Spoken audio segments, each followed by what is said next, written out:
All right, ladies and gentlemen, welcome back to the channel, Bears fans. It is officially draft week. The Chicago Bears are a couple of days away from changing the entire trajectory of their franchise for the foreseeable future. And we also have to keep in mind, a couple of years ago, this was a 3-win team. This was a 3-win team that rattled off 7 wins last season. Obviously, a brutal start. That record really should have been 8-9. It really easily could have been 9-8. Justin Fields non-injury could have really even been 10-7 and a postseason berth.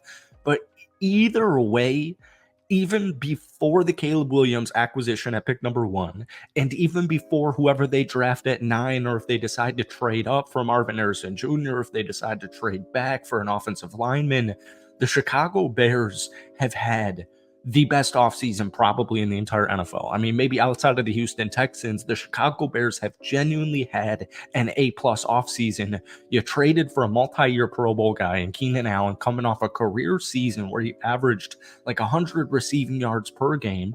You picked up Ryan Bates at the center position. I think Ryan Bates' move is flying so under the radar. Ryan Poles and the Chicago Bears wanted him 1 year ago, and they finally got him.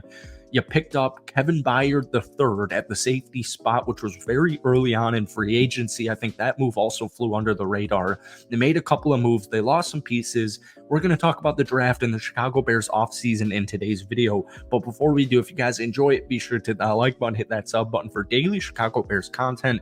Bears fans, appreciate you guys as always. If you could try and get this video to 250 likes, that would mean the absolute world to me. So they also picked up Gerald Everett at the tight end spot. They picked up Jonathan Owens from the Green Bay Packers, a couple of offensive linemen in Matt Pryor, Coleman Shelton, and also DeAndre Swift. And we talked a lot about DeAndre Swift in our last Bears video. So in their losses, right, you lost Justin Fields. You traded him to the Pittsburgh Steelers. You lost Dante Foreman. You lost Darnell Mooney. You lost Justin Jones and Nathan Peterman. So you do still need your quarterback. You do need another edge rusher. You could use a wide receiver. I also think the Chicago Bears could use a little bit of safety help just in case one of these guys, imagine Jaquan Brisker goes down with an injury. Kevin Byard, Jonathan Owens, and then, safety number 4 is Elijah Hicks. I do anticipate, now keep in mind, with that being said, even though I anticipate the Chicago Bears to make a move at the safety spot in the draft, they only have 4 picks. So don't count out a trade back out of pick number 9. But folks, on paper, the Chicago Bears team is much more improved than they were last season, and they already made that jump from a 3-win team to a 7-win team. So if Caleb Williams is truly who people think he's going to be, if he's who I think he's going to be, I think he's going to be truly a generational quarterback if it all comes together. You picked up Shane Waldron as your new offensive coordinator, got rid of Luke Getsy. I really think if Caleb Williams is even something close to what people think he can be as far as, just NFL ready, the Chicago Bears are going to be above 500 team. At worst, at absolute worst, you're going to be an 8-win football team. But my guess is Chicago's at least 9-8. In fact, my guess would be more so 10-7. But we'll wait and see what they decide to do elsewhere in the draft outside of selecting Caleb Williams at pick number 1. They do have over $20 million in free agency or in cap space remaining. You do need another kind of high upside wide receiver to pair up with DJ Moore. Keep in mind, it is Keenan Allen's contract year here. I wouldn't be surprised if he came back, but Keenan is getting on the older side. He's dealt with some injuries. He's been banged up for the last 2 seasons. So even if I get like a 13, 14 game Keenan Allen, I feel a lot better about the wide receiver room than last season. I'm still hopeful on Tyler Scott. He had an up and down rookie season. The entire Chicago Bears, especially the passing offense, was very inconsistent last year. Justin Fields was injured for like 4 full games. So, I still am hopeful for Tyler Scott, but I do just think if you had DJ Moore, you have Keenan Allen, you got Cole Kmet, Gerald Everett, DeAndre Swift, Caleb Williams, that pick at number 9, I don't think they'll go with Brock Bowers, even though I know he's technically a tight end, but he plays more like a wide receiver. He'll be more so like a wide receiver in the NFL. I think it'll be a Dunze. I really do think it'll be a Dunze. And if a Dunze is off the board, if Neighbors is off the board, if these top wide receivers are off the board, I actually think Chicago will trade back into the middle of the first round and get like a day 2, a round 2 type of draft pick, as well as just more draft compensation. So we also have to keep in mind, you picked up Montez Sweat at last year's trade deadline. So this defense, we haven't seen too many starting moves. They snagged Jacob Martin from the Indianapolis Colts. You still got Montez Sweat from that trade. On the other side, you got DeMarcus Walker.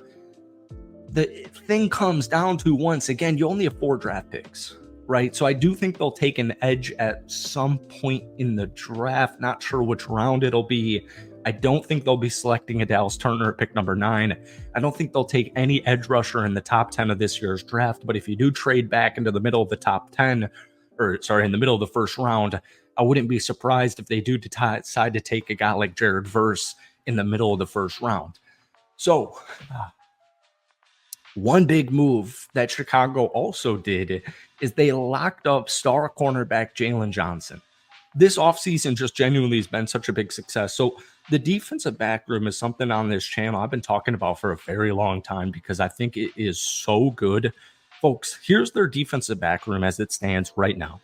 Jalen Johnson, cornerback 1, Kyler Gordon, Tyreek Stevenson, who also, I know Tyreek Stevenson dealt with some rookie mistakes, some hiccups, some miscues last season. The dude was a playmaker. The dude was a ball hawk. He was all over the football. He was making play after play after play. He's got a whole season of experience under his belt. I expect Tyreek Stevenson to have a phenomenal second year of the Chicago Bears. So Jaquan Brisker, Jalen Johnson, Kevin Byard, Tyreek Stevenson, Kyler Gordon. You also have Terrell Smith coming off a rookie season. You also have Jonathan Owens, new addition at the safety spot.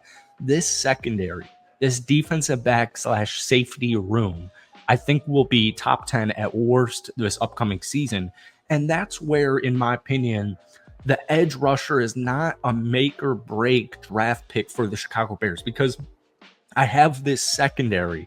I have these safeties. I have these new safeties, and I have these fresh young cornerbacks who are going to help the load and just lock up their wide receivers. So that gives your defensive coordinator and that gives your defense more leaning room, right? It just gives you more time to rush your linebackers. It gives you more blitz opportunities because you just feel comfortable. You feel safe with your defensive back room, holding it down, locking up their wide receiver. So, because they picked up Montez Sweat and because of how good their defensive back room is and because of how good their linebacker room is with TJ Edwards and Tremaine Edmonds, who were picked up at this time last season, they had such sneaky good years last year as well.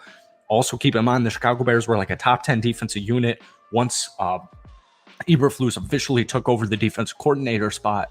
So, I don't think that edge rusher is as big as some people are making it out to be. However, I do want them to select one at some point in this year's draft. So that's it for today. Hit that like button, hit that sub button. It's probably our last Bears video until day 1 of the draft on Thursday night. So hit that like button, hit that sub button for more. But most importantly, guys, let me know, obviously, if you're selecting Caleb at pick number 1. But who's your draft pick at pick number 9? What are you doing if you were Ryan Poles, the GM of the Chicago Bears, at pick number 9? Thank you guys for watching. Have a great rest of your day, and we will see you soon.